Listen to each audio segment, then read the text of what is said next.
Yes bank के MD और CEO Prashant Kumar साहब हमारे साथ कार्यक्रम में शामिल हो रहे हैं। प्रशांत कुमार जी, बहुत बहुत स्वागत है। नमस्कार सर।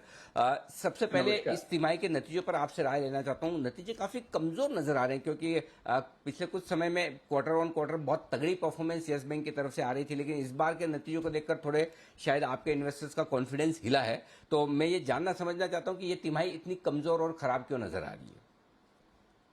देखिए, इस तिमाही में एक तो बात ये थी कि ये सुप्रीम कोर्ट के वर्डिक्ट के बाद जितना भी हमारा स्टैंड स्टिल एनपीए था, हम्म। उसको रिकॉग्नाइज करने के बाद इंटरेस्ट रिवर्सल था। तो 750 करोड़ का इंटरेस्ट रिवर्सल हुआ और कोई 150 करोड़ इंटरेस्ट ऑन इंटरेस्ट, उसके लिए भी हमें प्रोविजन करना पड़ा। पर अगर आप देखें तो हमारा ऑपरेटिंग प्रॉफिट पूरे साल का 42% बढ़ा है। सिर्फ इसलिए कि हमारे पास दो ऑप्शन थी कि या तो हम प्रोविजनिंग एग्रेसिव प्रोविजनिंग ना करें और जो वो बर्डन है उसको अगले साल तक ले जाए।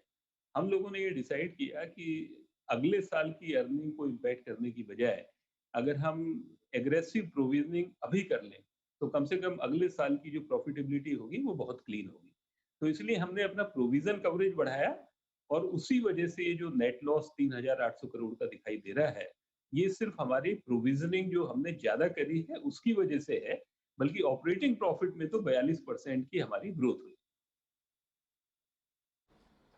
तो परफेक्ट। तो सर, आपने प्रोविजनिंग बढ़ाई और उस वजह से नुकसान थोड़ा सा बढ़ा है। अगर हालात सुधरते हैं, इकोनॉमी में रिवाइवल आता है और अगर आपको इतनी प्रोविजनिंग जो आपने की उसकी जरूरत ना पड़े, तो क्या ये उम्मीद कर सकते हैं कि फिर मुनाफे में बढ़ोतरी अगली तिमाहियों में इस पूरे वित्त वर्ष में देखने को मिल सकती है।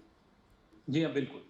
क्योंकि जो आगे हमने जितनी प्रोविज़निंग कर दी है, अब इस बुक पे हमें कोई प्रोविज़निंग करने की ज़रूरत नहीं है। 79% हमारा लोन पर है हम्म। और 92% इन्वेस्टमेंट पे है।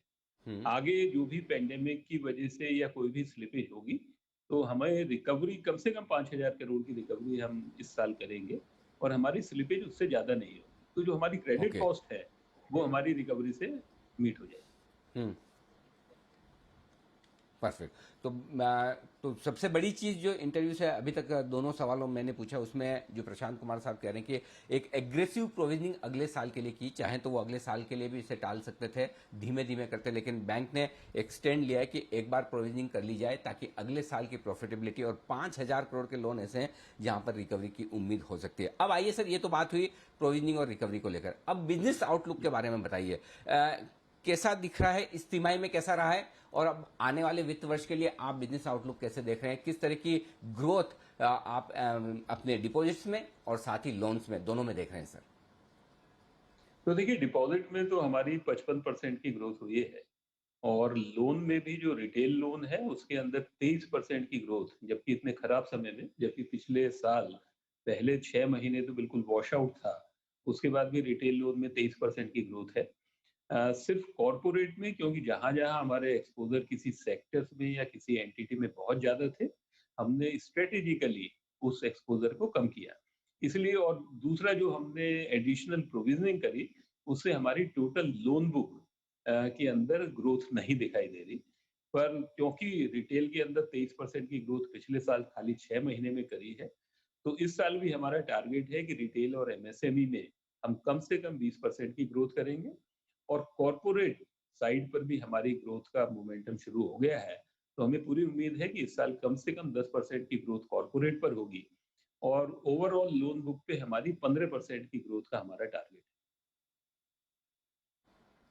फैंटास्टिक, बहुत बढ़िया। अच्छा सर, एक चीज बताएं, अभी वापस कोविड की जो ये दूसरी लहर आई और उसके बाद थोड़े से लॉकडाउन ना भी सही, लेकिन कुछ ना कुछ रेस्ट्रिक्शंस तो सब जगह लगी रहे हैं। क्या इसका भी असर फिर से पड़ सकता है या उसके लिए भी पर्याप्त प्रोविजनिंग आप ऑलरेडी कर चुके हैं? देखिए, उसका असर पड़ सकता है, पर हमारा जो एक थोड़ा-सा व्यू है कि इस बार का जो रेस्ट्रिक्शन है और पिछले साल के लॉकडाउन में बहुत फ़र्क है। वो एक बहुत लंबे टाइम तक चला था। ये क्योंकि बहुत सीवियर है, पीक पे पहुँचेगा और उसके बाद रेस्ट्रिक्शंस जो कि उतनी सीवियर नहीं है, उसमें भी रिलैक्सेशन होगा। और जो पिछले साल गवर्नमेंट की तरफ से इंफ्रा पर पुश था और पीएलआई स्कीम, उसकी वजह से लोन ग्रोथ में ग्रोथ होगी। और जहाँ तक रिकवरी की बात है, तो जो सेक्टर्स पेंडेमिक की वजह से जिस पे इम्पैक्ट होना था, हमारी लोन बुक में वो हो चुका है। और रिटेल और एमएसएमई जो हमारा 51% है, उसके अंदर हमारा नेट एनपीए 1% से भी कम है और हमने देखा है कि वो लोन बुक बहुत अच्छी है और उस पर हमें आगे वाले समय में कोई भी नेगेटिव इम्पैक्ट दिखाई देने के चांसेस नहीं। ठीक बात है। तो ये आपके लिए आगे के लिए आउटलुक है। अब सर कुछ एक दो खबरें हैं जो बड़ी इंटरेस्टिंग है, मैंने सोचा आप आए तो आपसे एक बार पूछ लिया जाए। सिटी बैंक का अपने रिटेल एसेट्स बेचने की मूड में है इंडिया में, और खबरें ये भी चल रही थी कि यस बैंक का भी बड़ा इंटरेस्ट है।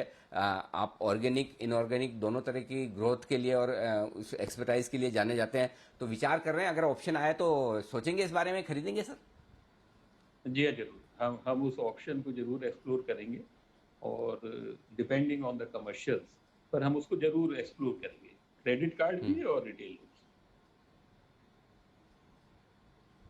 ठीक बात है। अच्छा सर, एक चीज और बताएं कि अब चूंकि इस तिमाही में नुकसान तो दिखा है और बुक्स में आया भी है, तो क्या कुछ और कैपिटल रेज करने की बैंक को जरूरत है? फंड रेजिंग प्लान कुछ है आपके? कैसे देख रहे हैं आप इसे? देखिए, अभी अनिल जी हमारा जो सीईटी वो 11% है, जो कि रेगुलेटरी रिक्वायरमेंट से हम्म। 300 बेसिस पॉइंट ज़्यादा है। और आगे वाले समय में हमें कम हम्म। से कम क्रेडिट कॉस्ट जो कि हमारा रिकवरी से मीट आउट हो जाएगा, तो हमें कोई कैपिटल की ज़रूरत उस वजह से नहीं है। पर कैपिटल की ज़रूरत हर हालत में ग्रोथ के लिए होती है। तो जो 15% की हम ग्रोथ एस्टिमेट कर रहे हैं, उसके लिए हमारे पास पर्याप्त कैपिटल है। पर अगर मान लीजिए एनवायरनमेंट में और भी अच्छी अपॉर्च्युनिटी आई ग्रोथ की, तो उस वक़्त ज़रूर हम उस चीज़ को एग्ज़ामिन करेंगे। हमारे पास सारे अप्रूवल्स हैं, तो हम बहुत फ़ास्ट मूव कर सकते हैं। पर जब तक एनवायरनमेंट में वो ग्रोथ अपॉर्च्युनिटी नहीं होंगी 15% से ज़्यादा, तब तक हमें कैपिटल रेज़ करने की ज़रूरत नहीं है। हम्म, ठीक बात है। अच्छा सर, जाने से पहले एक आखिरी सवाल, क्योंकि आपके आने के बाद में यस बैंक में निवेशकों का, डिपॉजिट होल्डर्स का बड़ा भरोसा बढ़ा भी था, और हमने भी कई बार स्टॉक को इसी वजह से रिकमेंड किया कि आपके आने के बाद काफ़ी बदलाव दिख रहे हैं। लेकिन इस बार के रिजल्ट देख के थोड़ा सा लोगों को हल्का झटका लगा कि अरे ये अचानक से क्या हो गया, कहीं पुराना वाला यस बैंक तो नहीं।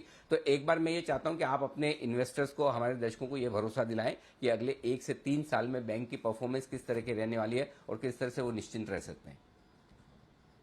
देखिए, हमने पिछले साल भी जो अपना हमारी बिज़नेस स्ट्रैटेजी थी, उसके हिसाब से 2023 के आखिर में हमने 1% आरओए का हमने एक विश्वास दिलाया था अपने निवेशकों को और उसी रोड मैप पर हमें जहाँ पर एफआई 21 में होना चाहिए था, हम बिल्कुल वहाँ पर हैं।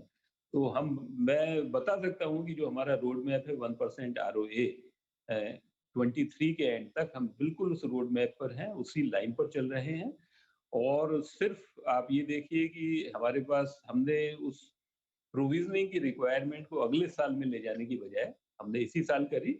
तो दिखाई देने में ये लॉस दिखाई देता है, पर अगर आप पूरे ऑपरेशन की बात करें, ऑपरेटिंग प्रॉफिट की बात करें, डिपॉज़िट की बात करें और रिकवरी की बात करें, तो इतने डिफिकल्ट टाइम में भी बैंक ने बहुत अच्छी तरह से परफ़ॉर्म किया है।